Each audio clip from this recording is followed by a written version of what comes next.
Madam है, शिशुपाल जी हैं। इन लोगों से हमने एक निवेदन किया था कि आपके पास भी प्री प्राइमरी के बच्चे आते हैं और हमारे पास भी प्री प्राइमरी लेवल के ही बच्चे होते हैं।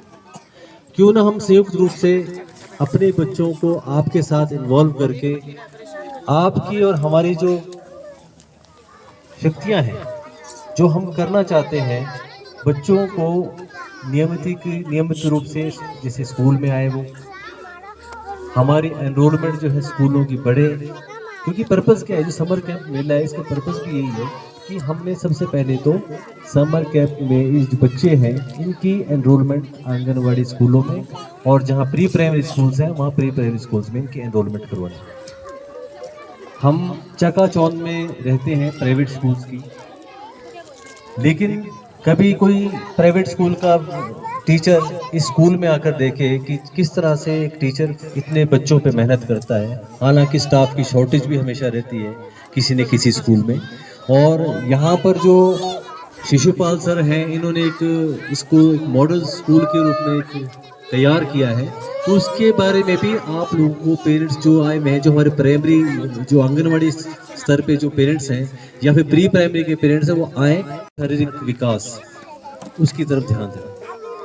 हो क्या गया है, हम लोग आपस में घरों में जब बैठते हैं सबके पास मोबाइल फोन्स हैं, माँ के पास भी बाप के पास भी, और जो माँ बाप होते हैं अपना काम सुविधापूर्वक करने के लिए कि बच्चा एंगेज रहे तो उसके हाथ में मोबाइल दे देते हैं।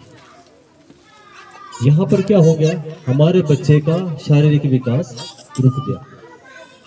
कोई बच्चा खेलता है बाहर? मैंने तो नहीं देखा कोई बच्चे बाहर खेलते होंगे।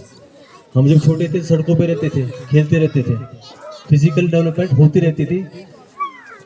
आपने एक चीज और भी ऑब्जर्व की होगी, अब जो बच्चों का वजन है, स्टंटिंग जिसको बोलते हैं, वह वजन नहीं है, क्या बोलते हैं, बौनापन, ये बहुत ज़्यादा बढ़ गया।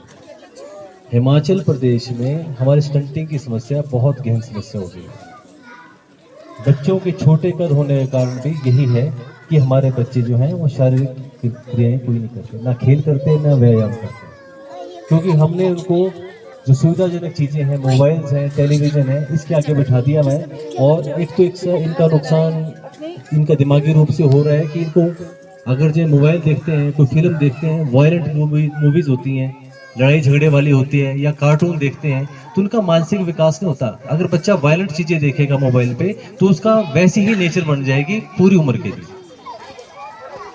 मोबाइल होता है एक 4 इंच का 5 इंच का इतना मोबाइल होता है, इसमें स्क्रीन इतनी सी होती है। उस स्क्रीन को जब देखता है बच्चा तो उसकी आंखों पे विशेष रूप से नकारात्मक प्रभाव पड़ता है।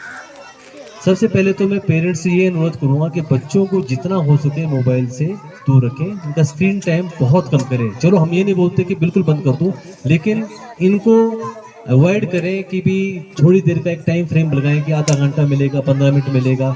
हम इन चीज़ों से इनको हटा भी नहीं सकते, क्योंकि ये अब हमारे अगले फ्यूचर जनरेशन के लिए गैजेट्स जो हैं ये रिक्वायरमेंट भी है, बच्चे को पता होना भी जरूरी है, ऐसा नहीं है। लेकिन अभी जो विकास का टाइम है वो है शारीरिक विकास और बौद्धिक विकास, ये विकास करना बहुत जरूरी है बच्चों का। इसके लिए पेरेंट्स से भी अनुरोध है कि बच्चों को अपनी देख रेख में खेल जरूर करवाएं। आप भी स्वस्थ रहेंगे अगर जैसे अब रस्सी का है हमारे पास, स्किपिंग जिसको बोलते हैं, टापने का, आप भी करें और बच्चों को भी करवाएं। महिलाएं भी रोग से ग्रसित होती हैं, जो पेरेंट्स होते हैं, क्योंकि घर में बहुत ज़्यादा काम जो होते हैं वो यही होते हैं। जो अगर शहरों में रह रही हैं तो किचन वर्क होता है या साफ सफाई का होता है, बाकी कोई एक्टिविटी नहीं होती है। गांव में तो और भी एक्टिविटीज़ होती हैं, कोई घास रहने चला गया है या कोई बकरियों के साथ चला गया, गाय के साथ चला गया, तो उसके चलना फिरना हो जाता है। लेकिन जैसे आप कोई यहाँ पर सराहा क्षेत्र में रह रहे हैं तो उसकी फिजिकल एक्टिविटीज़ महिला की बहुत कम हो चुकी है।